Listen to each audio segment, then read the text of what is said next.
Hey everyone, welcome to Mountain Beast Mysteries. Today we're going to go over a really incredible and creepy Bigfoot encounter from Wyoming that happened back in the 1980s, but before we get into it, I would just like to thank each and every one of you for sticking around and watching my videos for the past 4 years. It's taken that long to reach that 100,000 subscriber milestone, and it's really great to see that so many of you are interested in the topic of Bigfoot or Sasquatch and are willing to take the time every week to watch these videos and follow me around on all the expeditions and journeys into the wilderness looking for this thing. It means a lot, so I would just like to thank all of you.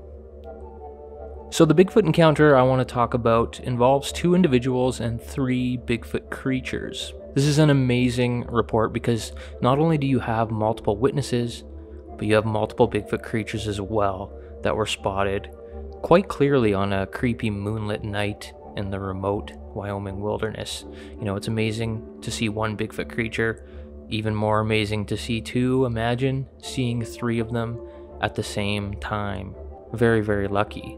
These 2 people had left their truck to do some exploring and scouting around looking for good hunting spots, and after darkness fell and they were returning to their vehicle, they were surprised to see 3 Bigfoot creatures checking out their truck. They were right up to the truck, they were looking in the windows, they were investigating it to see what it was, and they wanted to determine what to make of it. I guess they were just very curious, and the men got close enough to startle the creatures, who then took off into the clearing towards the forest and into the darkness, never to be seen again. Very creepy. And that's a brief overview, but we're going to get into it in more detail from the words of the witness. So let's get into it here. This sighting took place in Lincoln County, Wyoming in the middle of August 1985. My friend was from Kemmerer and was interested in showing me where he and his family had hunted virtually his entire life. We were both 21 years old, and I can honestly say in the best shape of my life. We had breakfast at his parents' house that morning and had no alcohol of any kind before arriving at the location. We arrived at the base of a mountain in the area at approximately 11 a.m.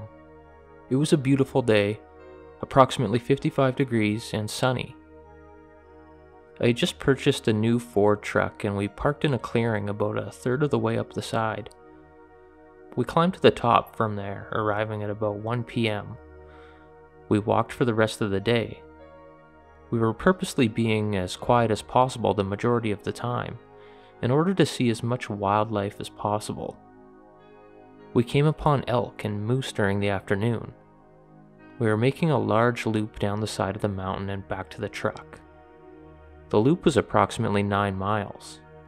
About 5 p.m. it became clear that we were not going to be at the truck before dark, as it was getting darker by the minute. At about 7:30 p.m. we were getting close. We only had to cross a small stream that was about a half mile from the truck.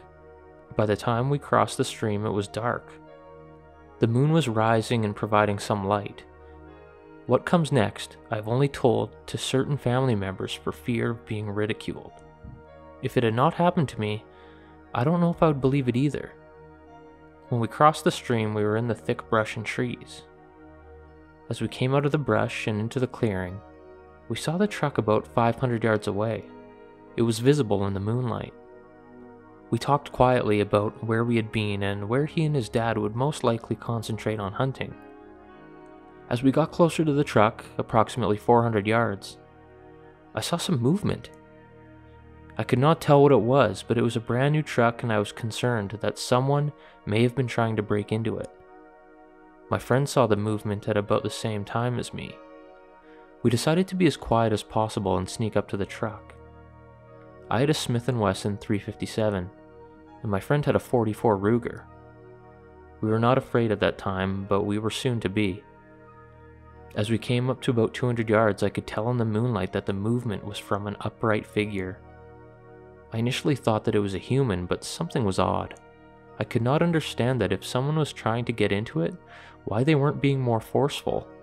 As we came to about 75 to 100 yards, I could hear the sound of the metal of the truck being bumped up against, much as you would hear if you put your hand down on the hood or the side of the door or something. At this time, we both knew that there was definitely someone we were going to encounter. I was a little scared coming up on something like this. I thought if someone wanted the truck and they were also armed, what would happen? Neither one of us wanted to confront someone with the prospect of shots being fired or anyone getting hurt. We continued to slowly stalk our way up to the truck without muttering a word to each other for fear of being heard. We still continued to see movement around the truck, but we could tell there was more than one individual. When we were approximately 40 feet from the truck, I could not believe what I saw. Not 2, but 3 creatures, 2 large and 1 smaller. The large ones were roughly 6.5 feet tall, and the smaller about 5 feet. I could immediately tell that they were not human because I could distinguish they were covered in hair and not clothed. We were stopped dead in our tracks at this point, not knowing what to do for about 3 seconds. They looked similar to one another. Their shoulders were wide and their necks seemed to be shorter than that of the average human, although I've seen people on occasion with similar shaped necks. I could tell that their hands were larger than average, and their arms were longer than normal. All 3 were muscular, but in a compact way, not at all like an Olympic athlete. At this time, everything happened so fast. They all 3 saw us at about the same time and bolted away from us. It was too dark to distinguish facial features, even in the moonlight, but I could tell one of the larger ones was looking right at us just before they all ran. When they ran, we ran towards the truck. Although they all 3 ran in the same direction, the 2 larger ones ran slightly away from the direction of the moon. I estimate it was about 30 degrees above the horizon. The clearing was large and I could clearly see the smaller one that was running almost directly towards the moon. When this happened, I could see the individual very clearly. I've always thought of the creatures as individuals because they did not behave in the way that normal animals would. They were so curious around the truck, not like anything I had ever seen before or since. They meant no harm to us or even the truck. The smaller one that I saw at the closest distance was on a dead run. The gait was upright and almost leaning back. I've seen football players almost have this same type of running position. The body was totally covered in thick hair. I could tell the color was dark brown, not totally black. Before I knew it, I was fumbling with my keys trying to get into the truck. At this moment, I was really in disbelief and nervous but not scared. As soon as I got my door open and opened the other side, I started up the truck. My friend said the first words we had spoken to each other since we were just into the clearing. He said, "We can't tell anyone about this." I didn't say anything. I had the truck coming down the side of the hill as fast as I could. He was always scared of my driving, but he did not say another word until we got to the bottom. We've not seen each other in about 10 years now. We tried to tell one other person we worked with about 2 years after the incident. This person was from Wyoming and did not believe us. I'm an honest person and I cannot stand liars of any sort. I really did not want to even post this incident, but my family persuaded me. They know my character and know that I definitely believe what I have told them.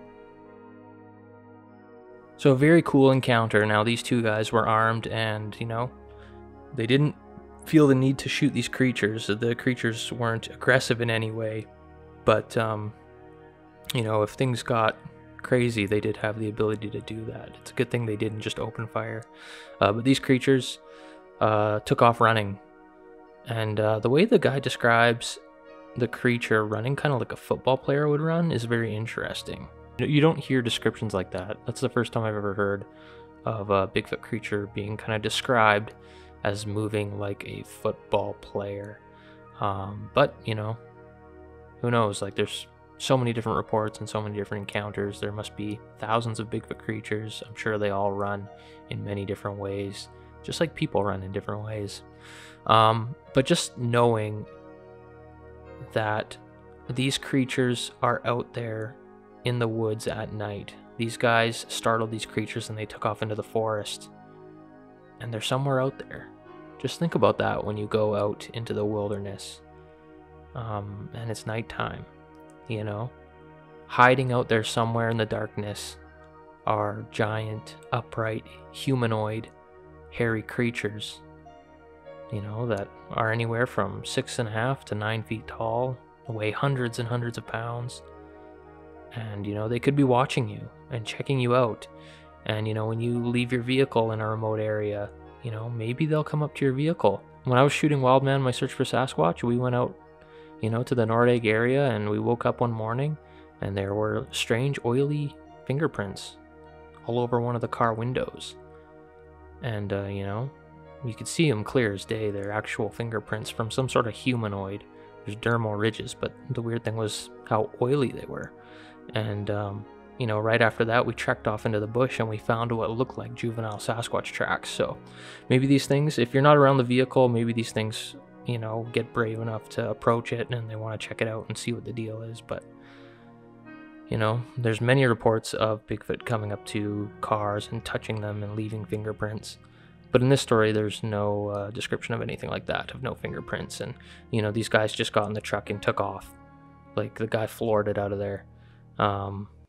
So, they didn't even see any footprints or anything like that because they didn't take the time to look. But imagine, not expecting that. Imagine not even knowing that Bigfoot actually exists. And then you see something like that. How shocking to your belief system that would be, It would just change everything for you. And then from that point on, every time you go out into the woods, you'd be on edge, just knowing that those things are out there. Anyways, that's all I have for today's video. I hope you guys enjoyed listening to it. Thanks for watching. We'll see you next time on Mountain Beast Mysteries.